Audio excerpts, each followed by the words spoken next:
में हम कक्षा 12वीं विषय रसायन शास्त्र केमिस्ट्री हाफ ईयरली एग्जाम अर्थात अर्धवार्षिक परीक्षा 2021-22 के लिए बहुत ही महत्वपूर्ण प्रश्न देखने वाले हैं। तो वीडियो के साथ अंत तक बने रहिए। और इससे पहले यदि आपने हमारे चैनल को सब्सक्राइब नहीं किया है तो प्लीज़ सब्सक्राइब कीजिए, साथ में बेल आइकन को भी प्रेस कीजिए ताकि कोई भी वीडियो की नोटिफिकेशन आप तक सबसे पहले पहुंचे। तो चलिए वीडियो को स्टार्ट करते हैं। तो सभी प्रश्नों को आपको अभी से अच्छे से तैयार कर लेना है। तो यहाँ पर सबसे पहले हम कुछ महत्वपूर्ण वस्तुनिष्ठ प्रश्नों को देख लेते हैं जो कि आपके 40% अर्थात 40% आपके वस्तुनिष्ठ प्रश्न पूछे जाएंगे, अर्थात 32 अंक में आपके वस्तुनिष्ठ प्रश्न पूछे जाएंगे। इसलिए सबसे ज्यादा आपको फोकस वस्तुनिष्ठ प्रश्नों पर करना है और क्वेश्चंस को भी आपको अच्छे से तैयार कर लेना है। तो यहाँ पर पहला प्रश्न है, सही विकल्प चुनकर लिखिए। यहाँ पर पहला प्रश्न है, अंतः केंद्रित घनीय संरचना में कुल संकुल क्षमता होती है तो कितनी होती है? 68% होती है। इसके बाद यहाँ पर नेक्स्ट क्वेश्चन है प्रश्न क्रमांक 2, एंजाइम उत्प्रेरित अभिक्रिया की दर एक निश्चित पीएच पर जिसे इष्टतम पीएच कहते हैं अधिकतम होती है, इसका मान जो है किसके मध्य होता है? तो 5 से 7 के मध्य होता है। इसके बाद प्रश्न क्रमांक 3 है, यहाँ पर जर्मन सिल्वर मिश्र धातु में सिल्वर अर्थात चांदी की प्रतिशत मात्रा लगभग होती है तो कितनी होती है? 0% होती है। इसके बाद नेक्स्ट क्वेश्चन है यहाँ पर प्रश्न क्रमांक 4, एफ केंद्र का संबंध है तो एफ केंद्र का संबंध किससे होता है? ज्यामितीय आकृति से होता है। इसके बाद नेक्स्ट क्वेश्चन है यहाँ पर प्रश्न क्रमांक 5, इसे जंतु शर्करा भी कहते हैं तो किसे कहते हैं? सेल्यूलोज को जो है जंतु शर्करा भी कहते हैं। इसके बाद नेक्स्ट क्वेश्चन है यहाँ पर प्रश्न क्रमांक 6, निम्न में से कॉपर का अयस्क है तो कॉपर का अयस्क यहाँ पर क्या होता है? मेलेकाइट जो है कॉपर का अयस्क होता है। इसके बाद प्रश्न क्रमांक 7 है, यहाँ पर निम्न में से कौन सा क्षारक आरएनए में नहीं पाया जाता है तो कौन नहीं पाया जाता है? थाइमिन एक ऐसा क्षारक है जो आरएनए में नहीं पाया जाता है। इसके बाद नेक्स्ट क्वेश्चन है प्रश्न क्रमांक 8, CaCl क्रिस्टल की इकाई कोशिका में उपस्थित सीजियम आयन की कुल संख्या है तो कितनी होती है? 1 होती है। इसके बाद नेक्स्ट क्वेश्चन है प्रश्न क्रमांक 9, NaCl क्रिस्टल की अंतर आयनिक दूरी होगी तो कितनी होती है? A/√2 होती है, अर्थात A/√2 होती है। तो सभी वस्तुनिष्ठ प्रश्नों को आपको अभी से अच्छे से तैयार कर लेना है। इसके बाद यहाँ पर प्रश्न क्रमांक 10 है, कोलाइडी कणों का आकार सेंटीमीटर में कितना होता है तो कितना होता है? 10⁻5 की घात इंटू 10⁻7 की घात। इसके बाद नेक्स्ट क्वेश्चन है प्रश्न क्रमांक 11, रेयान बनाने हेतु प्रयुक्त कार्बोहाइड्रेट होता है तो क्या होता है? सेल्यूलोज जो होता है रेयान बनाने हेतु प्रयुक्त कार्बोहाइड्रेट होता है। इसके बाद यहाँ पर प्रश्न क्रमांक 12 है, सीजियम क्लोराइड CaCl में यदि सीजियम CS प्लस आयन की समन्वय संख्या 8 हो तो क्लोराइड आयन Cl- की समन्वय संख्या होगी तो कितनी होती है? 8 होती है। इसके बाद नेक्स्ट क्वेश्चन है यहाँ पर प्रश्न क्रमांक 13, षटकोणीय क्रिस्टल का उदाहरण है तो षटकोणीय क्रिस्टल का उदाहरण क्या होता है? ग्रेफाइट होता है। इसके बाद प्रश्न क्रमांक 14 है, एकक सेल के घनत्व का सूत्र होता है तो क्या होता है? Zm/A⁴ होता है। इसके बाद प्रश्न क्रमांक 15 है, FeCO और Ni अर्थात लोहा कोबाल्ट निकेल किस प्रकार के चुंबकीय पदार्थ हैं तो यह किस प्रकार के चुंबकीय पदार्थ होते हैं? लोह चुंबकीय पदार्थ होते हैं। इसके बाद यहाँ पर जो आपके प्रश्न क्रमांक 2 में जो रिक्त स्थान पूछे जाते हैं तो महत्वपूर्ण यहाँ पर हम खाली स्थान देखने वाले हैं।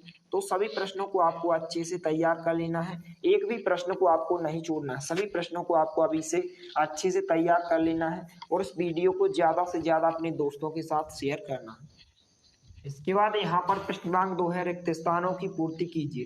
पहला प्रश्न है, 3 विभागों में केवल 14 प्रकार के जालक संभव हैं, इन्हें कहते हैं तो इन्हें क्या कहते हैं? क्रिस्टल जालक कहते हैं। इसके बाद दूसरा खाली स्थान है, मेलेकाइट धातु का अयस्क है तो मेलेकाइट किस धातु का अयस्क होता है? तांबा धातु का अयस्क होता है।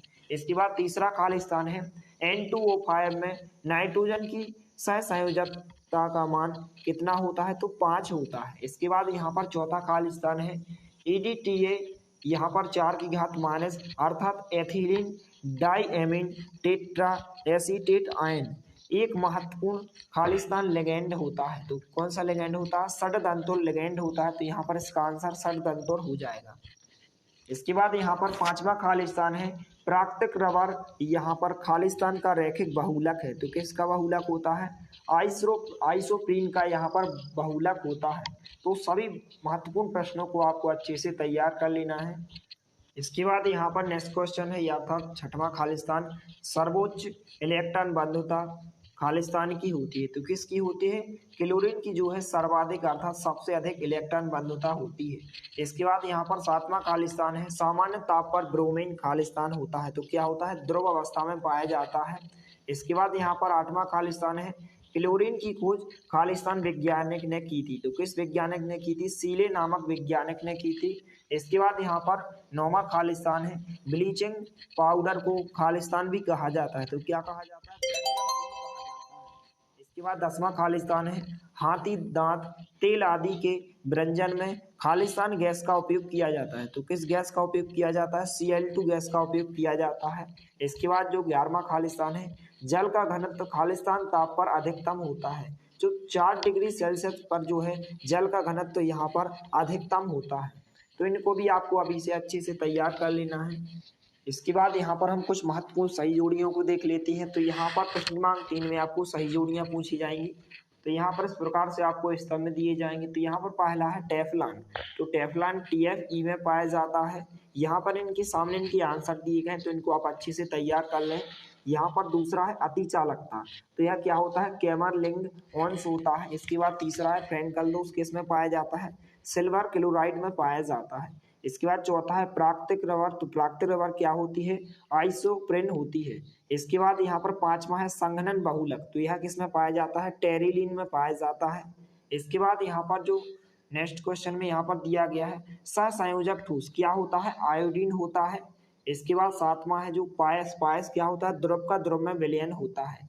इसके बाद चुंबकीय आघूर्ण का जो फार्मूला होता है, सूत्र होता है, U बराबर स्मॉल u बराबर अंडर रूट के अंदर n+2 होता है। तो इसको भी आपको अच्छे से तैयार कर लेना है। इसके बाद PHB भी क्या होता है? जैव निम्नकरणीय बहुलक होता है। इसके बाद यहाँ पर 10वां है बेकेलाइट, तो बेकेलाइट यहाँ पर फिनाल फॉर्मेल्डेहाइड बहुलक होता है।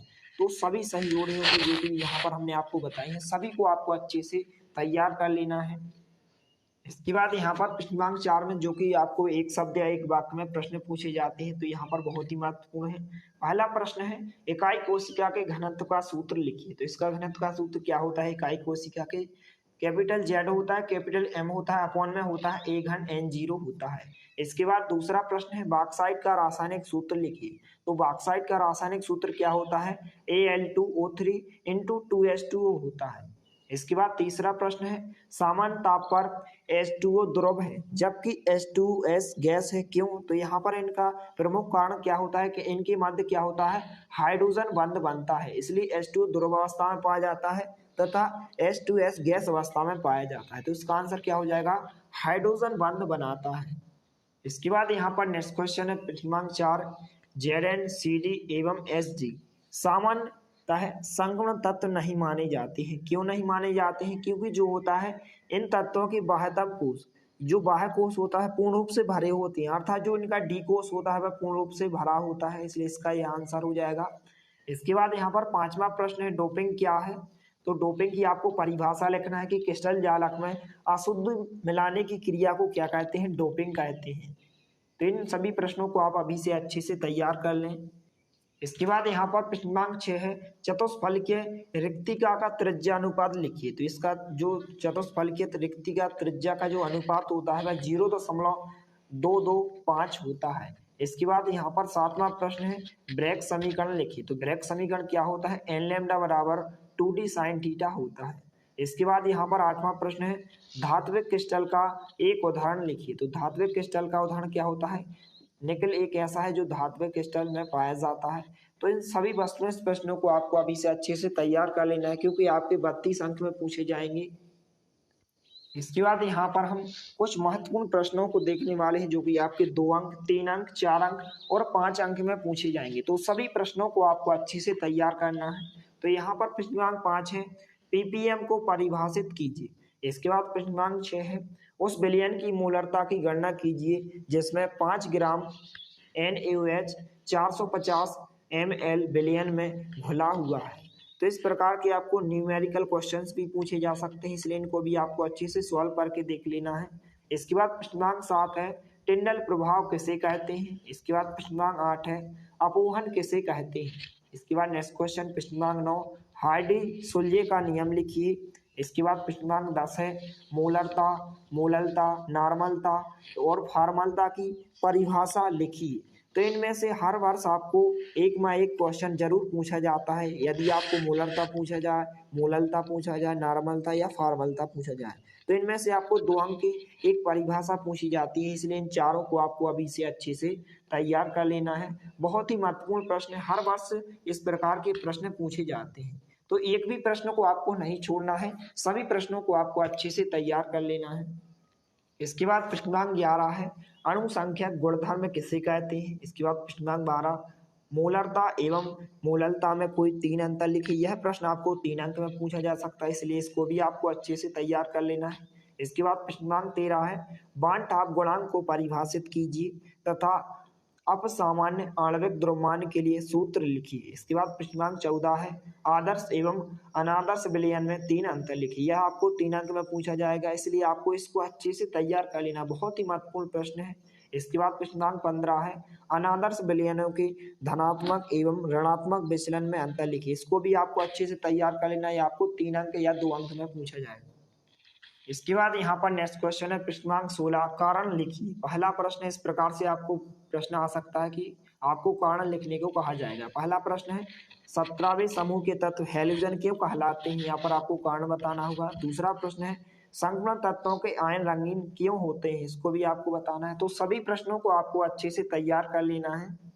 इसके बाद यहाँ पर नेक्स्ट क्वेश्चन है प्रश्नांक 17 कार्बोहाइड्रेट का जैविक महत्व लिखिए। प्रश्नांक 18 है डीएनए एवं आरएनए में कोई 3 अंतर लिखिए। बहुत ही महत्वपूर्ण प्रश्न है, इसको आपको अच्छे से तैयार करके जाना है। इसके बाद प्रश्नांक 19 है निम्नलिखित अभिक्रियाओं के समीकरण लिखिए। यह आपको 4 अंक या 3 अंक में पूछा जाएगा। इस प्रकार से आपको अभिक्रियाओं का समीकरण लिखने को कहा जाएगा। तो यहाँ पर पहली अभिक्रिया है कार्बन एमीन अभिक्रिया, दूसरी अभिक्रिया है वोल्टेज अभिक्रिया, तीसरी अभिक्रिया यहाँ पर कैनिजारो अभिक्रिया और चौथी कोल्बे विद्युत अपघटन अभिक्रिया। तो सभी अभिक्रियाओं को आपको अच्छे से अभी से तैयार कर लेना है और एक भी प्रश्न को आपको इनमें से नहीं छोड़ना, सभी प्रश्नों को आपको अच्छे से तैयार करना है।